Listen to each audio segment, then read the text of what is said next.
Who are the people who are representing Al-Qaeda with more love than they represent U.S. soldiers accused of crimes that they don't commit?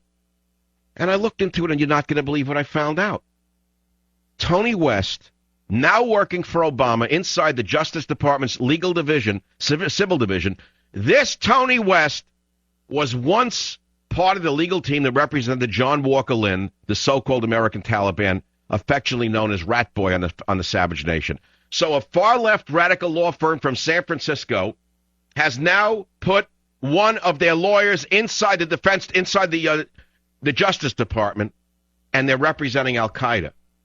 And you tell me that's democracy when Lieutenant Behenna is rotting for 15 years in Leavenworth prison for doing his job in Iraq, and Bush could have pardoned him and didn't, and now Obama could pardon him and he doesn't, and Behenna is sitting in jail while his case is being reviewed. He's not even given the right to go home during this appeal process. I have on my website newly declassified information that is not on no other website in America. I got it this afternoon from Lieutenant Behenna's mother, Vicky. And she sent me a Defense Department paper which proves beyond a reasonable doubt that the man that Lieutenant Behenna defended himself against and he shot was a member of Al-Qaeda, and Behenna was defending himself after some of his men were killed by this man planting an IED advice. And yet Behenna is 15 years in prison. And the wheels of injustice are locked shut. They're rusted shut under the Bush-Obama complex. The wheels of injustice are locked shut. They're rusted shut. We may as well be living in medieval times under Obama and under Bush in terms of military justice, when a man like this is rotting behind a cell. And you in the media, shame on all of you. Shame on all of you in the media. I don't care if you hate my guts. Shame on you for not covering this case. But you're the same people who wouldn't cover Michael Savage being banned in Britain, even though you knew in your rotten, stinking black hearts, that I was the victim of injustice. You wouldn't lift a damn finger, because you're not really in this for the good of humanity. You're not in it for the good of America. You're like that schmuck on Fox News who pretended he was a big conservative and then fell apart when he had that guy on who faked him out and left him sitting there, not like a deer in headlights, but like an uneducated dolt on in front of Klieg lights. No, he didn't touch it either. No, none of them touched that. The real stuff they don't touch, but I do. So I'll go back to what's important to me and the hell with everybody else. You know what I'm saying? If you want to see the declassified document from the Defense Department that we got today, it's on michaelsavage.com. And you'll see beyond a reasonable doubt that this Lieutenant Behenna has been railroaded by the U.S. military, and Bush did nothing, and now Obama's doing nothing.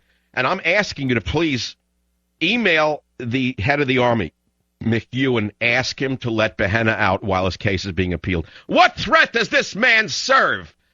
Tell me what threat this man poses, that he should be rotting 15 years behind the cell, and that Al-Qaeda operatives like Major Hassan, who slaughtered 13 American soldiers, is given more care and more respect by Obama and his boll weevil, leftist, terrorist-loving lawyer vermin than is Behenna.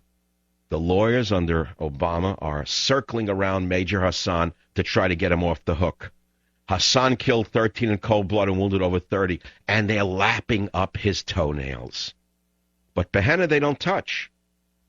And so as I say to you, when I see that one of the worst law firms in the United States of America, a long, well-known anti-American left-wing firm, has taken one of their own and put him into the Justice Department, and he represents Al-Qaeda, I tell you that the enemy within is running America. And that's why I say the Bible is more relevant today than it ever was.